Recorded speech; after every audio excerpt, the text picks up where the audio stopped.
When one of the greatest jockeys that the world has ever known, and Frankie Dettori, says, "This is the best 2-year-old I have sat on in my whole life," and then he follows that up with, "I'm not exaggerating." Many people, myself included, sit up, take notice, and want to know more. The horse he was referring to, of course, wasn't Road, but champion British 2-year-old Shala. So as thoroughbred breeders, two highly desirable traits here. The first, blistering speed, and the other, some form of early maturity. So the big question I have is there something in Shala's family tree that can give us some insight so we may breed one like him? And as we can see, Shala is a very inbred horse. Inbred to Danzig, and to the full brothers Kris and Dioesis in the 3rd generation. Kris is our focus of this session, being the sire of Rote's second dam. And actually Rote is very inbred to Kris, both his second dam and High Chaparral's second dam being by Kris. So could Kris be the source of this blistering speed and early 2-year-old form? How else could a stallion like High Chaparral, an English Derby winner, and a stallion well known for producing both Derby and Cups winners, produce a Group 1 winning 2-year-old like Rote? And Shala was not the first Northern Hemisphere champion 2-year-old with line breeding to Kris. So making this line breeding to Kris argument perhaps even more convincing, at this stage in the Southern Hemisphere, the only other stallion other than High Chaparral with stock of racing age, and having Kris close up on his pedigree, is I Am Invincible.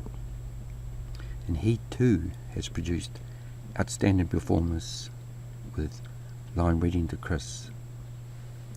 Firstly, like his Group 1 winner, I Am a Star, who has duplications of Kris, and the other, his outstanding filly Hootson, whose 4th dam is by Keen, who, like Dioesis, is a brother to Kris.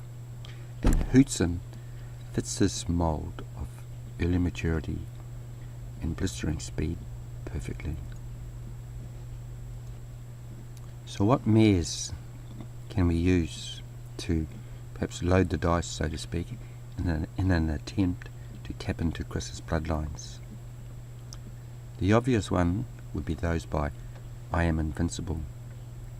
And as we saw in the last session, mares from this male line would also duplicate Green Desert. So a very unique pattern will occur here. The sire of Rote's first and his second dam would be duplicated. It's a pattern perhaps very seldom seen.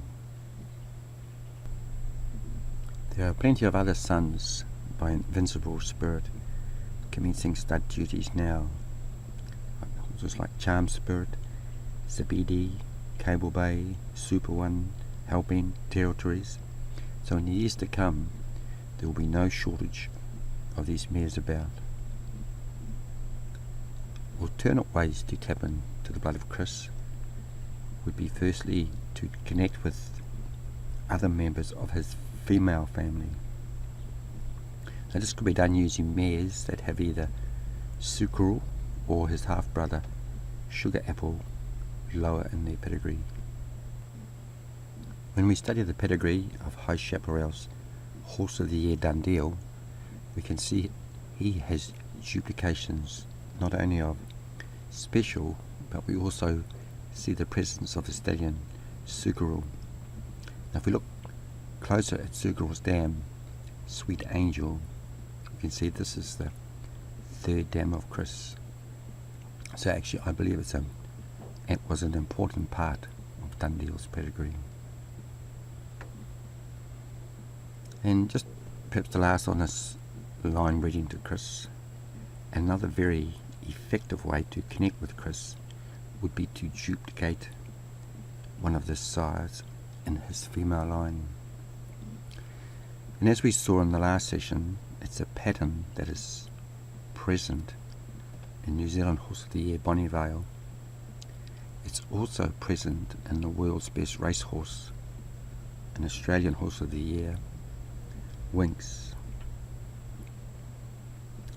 Unfortunately, there will be no mares around that trace in male line to Kris's dam sire, Reliance. So again, these will have to be found lower in the pedigree.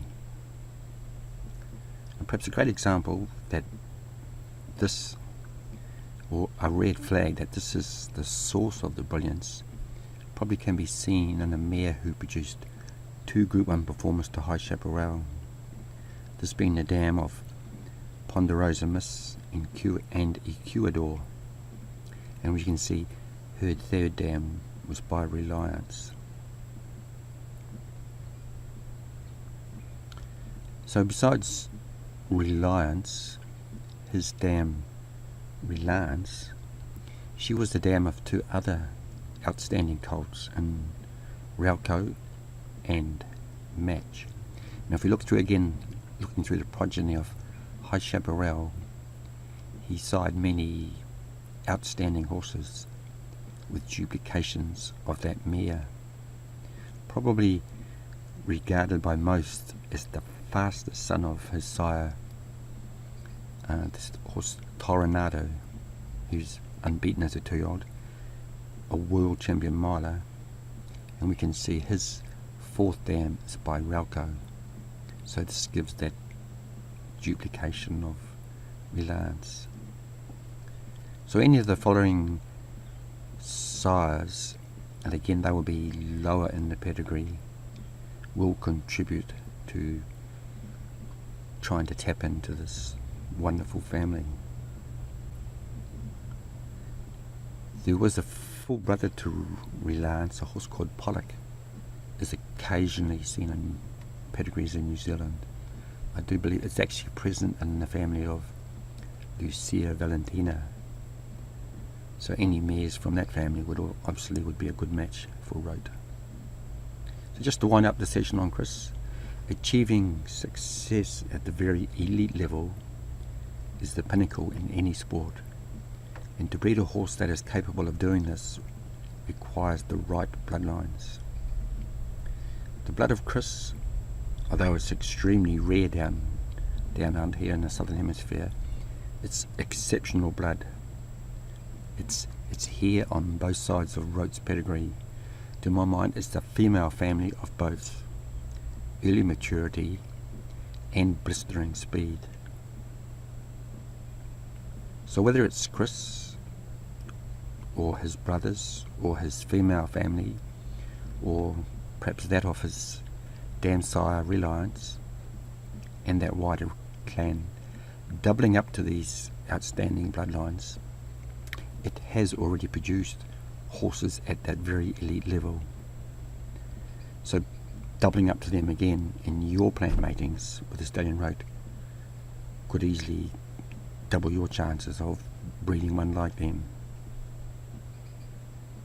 These are the sorts of horses that we all dream of. So if you love horse racing and you want to see perhaps the power of that bloodline in action, I suggest watching Tornado win the 2013 Quipco Sussex Stakes on YouTube, courtesy of Racing UK.